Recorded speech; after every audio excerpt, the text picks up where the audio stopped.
When Nick DiNardi was 11, his parents figured his rapid weight loss was because he was trying to shed pounds to stay on a football team in his age group rather than move up because of his size. But he kept losing weight, and he began complaining of intense stomach pain. He was in a lot of pain, said his mom, Kathi DiNardi. He couldn't get anything in control. As a mom, you wish it could be you. After trial and error attempts to figure out the issue and trips to a gastroenterologist, DiNardi was diagnosed as a sixth grader with Crohn's disease, a chronic, inflammatory bowel condition for which there is no cure. He eventually learned to manage the disease, but it wasn't without flare-ups that he coped with from his preteen years through his time as a team captain at Providence and his days as a 6'7" walk-on on Loyola's basketball team. I was worried about managing the disease and playing college basketball, DiNardi said. My dad had talked to me about it. No matter what happens in basketball, always make sure you have your health. Don't compromise that for basketball. Once I joined the Loyola team, going into my junior year, you pick up workouts and you had to eat healthy. It helped me. DiNardi played in only 9 games last season, and limited minutes in those games. And while his teammates who also graduated are exploring professional opportunities on the court after reaching the Final Four, DiNardi's future will be in a lab. He's as passionate about it as basketball. Later this month, he will start his postgraduate career path as a research technician at the University of Chicago, where he will help study patients with Crohn's disease and celiac disease.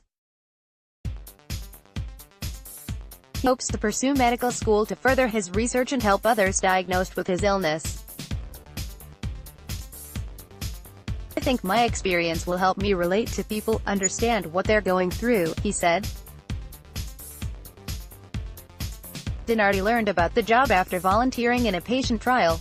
He speaks in detail about Crohn's and the research as if he's already a doctor. As with many patients, it took months before doctors could pinpoint what was ailing DiNardi.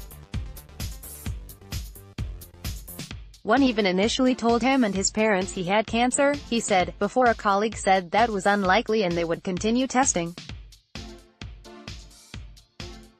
Meanwhile, the pain persisted. Still to this day, the only thing that helps with the pain is to get in the fetal position, DiNardi said, or put massive amounts of pressure on my stomach. It's like someone taking a knife and stabbing you back and forth. It has different levels of intensity. When it's at its peak, it's pretty bad. DiNardi, who was noticed by a former Loyola assistant coach and was asked to try out for the team after his sophomore year, said he told coaches about his Crohn's disease. They were always understanding, allowing DiNardi to take a break and practice on the rare occasion he had a stomach issue. Loyola's magical run to the Final Four include plenty of memorable moments. Here's a look back at the best of the best. Shannon Ryan, he takes medication and manages his diet to minimize flare-ups. After being hospitalized with pain as a sophomore, DiNardi said he focused more intently on his health and began thinking about his career path. He wants to organize a 5-kilometer race to raise awareness about Crohn's disease.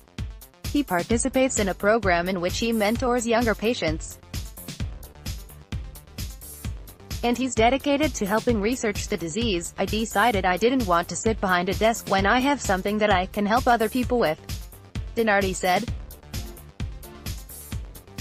I have knowledge to help other people and experience to help. I can calm parents and kids. I know what they're going through. Other Loyola seniors plans down. Ingram, the Simeon alumnus, became a national sensation with his buzzer-beating shot against Miami in the first round of the NCAA tournament. Ingram, a 6'6" guard, signed with Edge Sports Agency and has a workout planned with the Bucks on May 25, and other NBA teams have expressed interest in bringing him in for workouts. He signed an endorsement deal with Panini Trading Cards and graduated from Loyola last week. Ingram is splitting his training time between Chicago and Indianapolis. Andre Jackson, the 6'5" forward, tore the meniscus in his left knee in the opening minutes of Loyola's Final Four game against Michigan, and continued to play the entire game.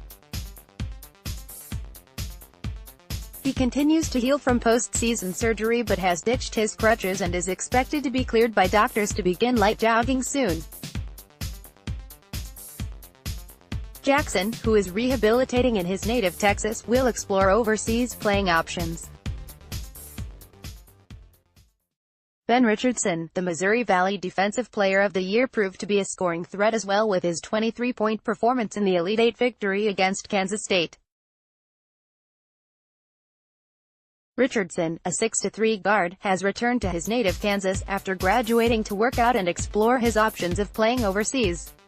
Carson Shanks, the graduate transfer from North Dakota, played in only 13 games last season, but he hopes his 7-foot frame and shot-blocking ability will earn him